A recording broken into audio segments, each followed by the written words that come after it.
So from worksheet 3,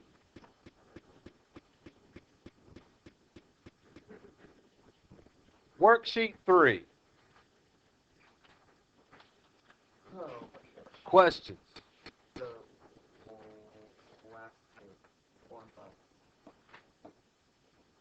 All right, number 4. Number 4 is good stuff. There's some learning going on here.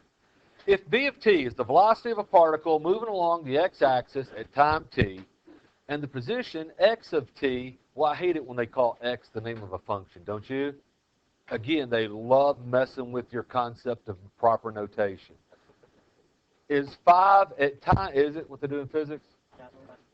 Is 5 at time t equals 2, A, write an integral expression that represents the position of the particle at time t, and then write an integral expression that gives the total distance traveled by the particle from 2 to 10. So, v of t is the velocity at time t, x of t equals 5, when t equals 2. In other words, and I find it helpful to rewrite that, that means that x of 2 equals 5. Then, and they want us to write an integral expression that represents the position of the particle at time t equals 10. Remember what integrals do. They accumulate things. So, if our integrand is velocity, velocity is the rate of change of position. So, the integral of that accumulates the change in position. Okay? Does that make sense?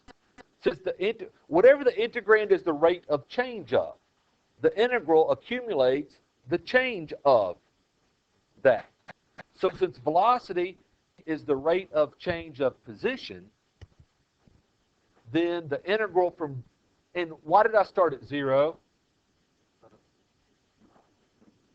There's no need to measure time before the object starts moving, right? You don't want to start after it's been moving for a while. You want to start your integral, you want to start accumulating right when the thing starts moving. So from 0 to 10, why 10? Because that's when we stop measuring the movement. So the integral from 0 to 10 of v of t dt represents the change in position from t equals 0 to t equals 10. Okay? If this thing started when we started measuring time, if time 0 was also position 0, then whatever we get at t equals 10 would be its position, right? Right? Okay. So, they tell us that when t equals 2, the function equals 5. So that means, well, actually, I think I'm already starting. I think I'm done with A. I think I'm starting B right here. Okay? So we've got the integral from 0 to 10 of v of t dt to represent the position at time t equals 10. Okay? Now, to figure out the total distance traveled from t equals 2 to t equals 10, let's use our initial condition. So if when t equals 2, x, the position function, equals 5, that means that the integral from 0 to 2, doesn't the integral from 0 to 2 of the rate of change give you the position at 2? Okay? Remember now, the integral accumulates whatever it's the rate of change of. Since it's the rate of change of position, the integral of that accumulates position. Change in position. Okay? So, the integral from 0 to 2 of v of t dt has to be 5. Make sense? Well, do we know what the integral from 2 to 10 is? We don't. So we have to just call it the integral from 2 to 10.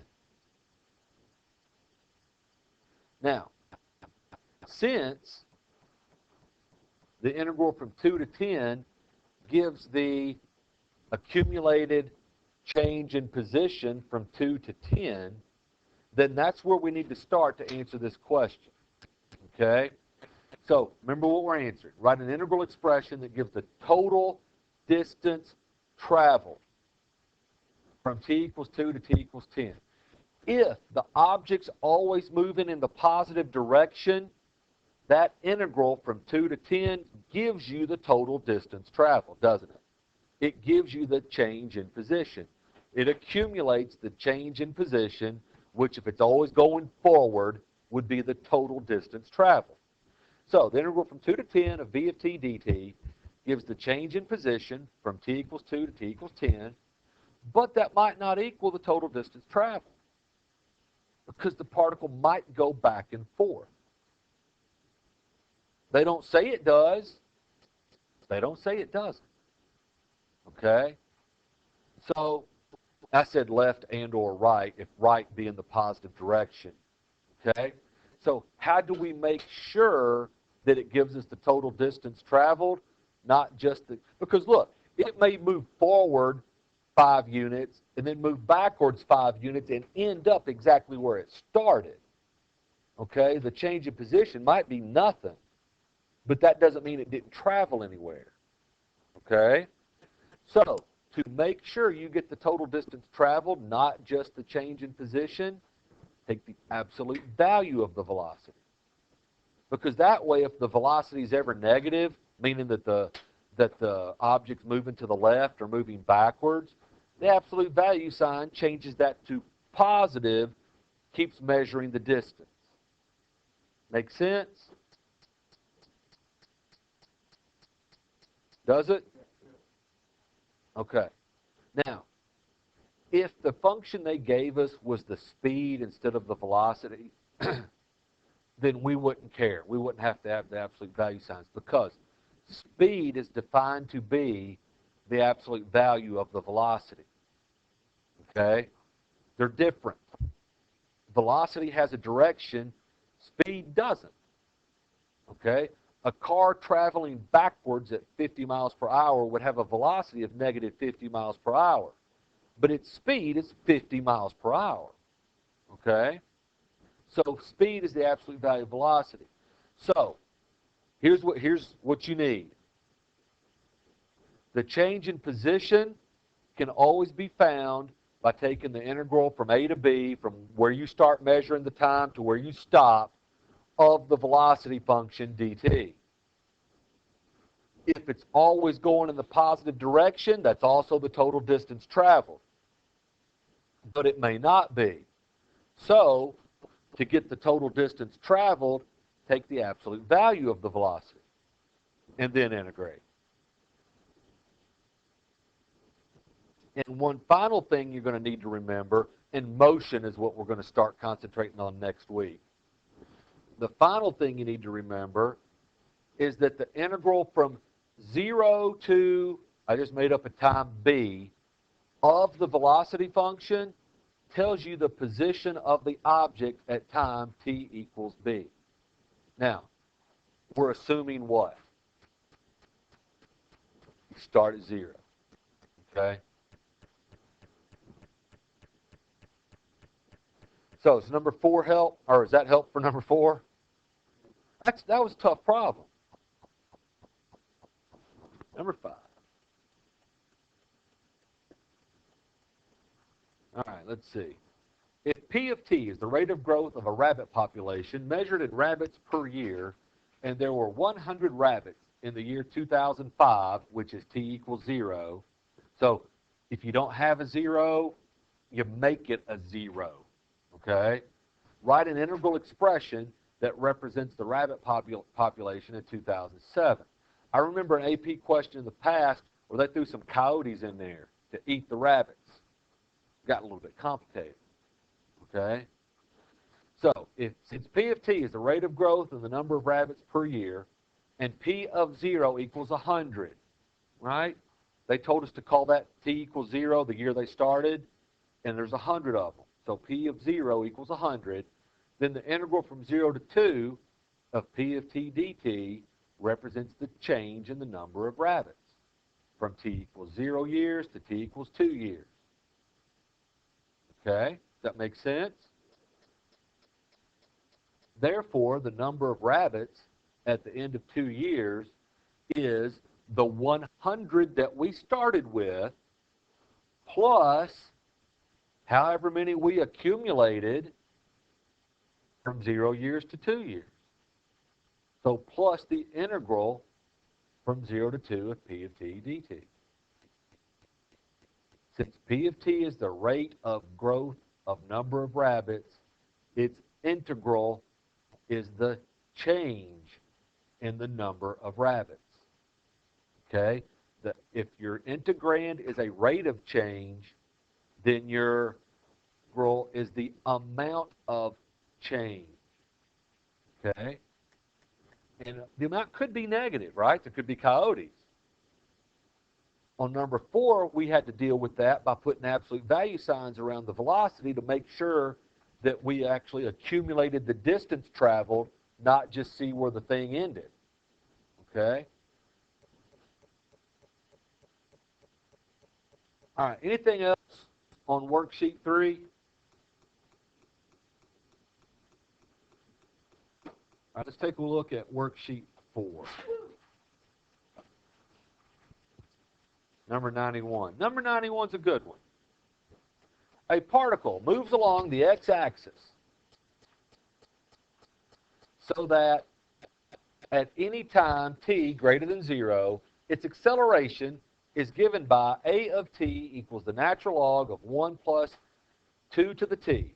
If the velocity of the particle is 2 at time t equals 1, then the velocity of the particle at time t equals 2 is, and we need to set this one up with the fundamental theorem of calculus like we did method 2 on that worksheet 5. All right? So we're given this. We're also given this. We're told to find this. All right, so what limits of integration should we use? 1, because we know what the value is at t equals 1, and 2, because we're trying to find the value at t equals 2. So make that the integral from 1 to 2 of a of t dt, and they tell us that a of t is this horrible looking thing, so that's the integral from 1 to 2 of the natural log of 1 plus 2 to the t dt. Now, when you integrate acceleration, you get velocity, because acceleration is the rate of change of the rate of change. So you get velocity when you integrate acceleration. So use your calculator to integrate that definite integral, and you get 1.3463135. And then use the fundamental theorem of calculus on the right side of this equal. The integral of acceleration is velocity, so v of t is the antiderivative of a of t, and evaluate it from 1 to 2. So that's v evaluated for 2 minus v evaluated for 1.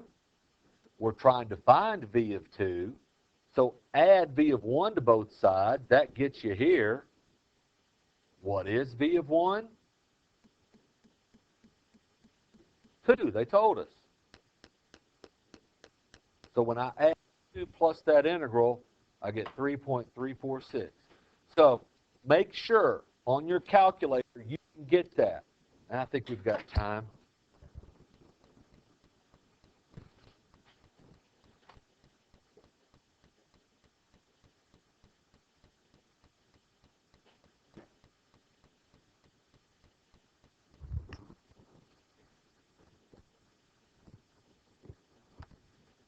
All right, so our y1 needs to be the natural log of 1 plus 2 to the x. Is that it? Natural log of 1 plus 2 to the x? Yeah, so let's graph that.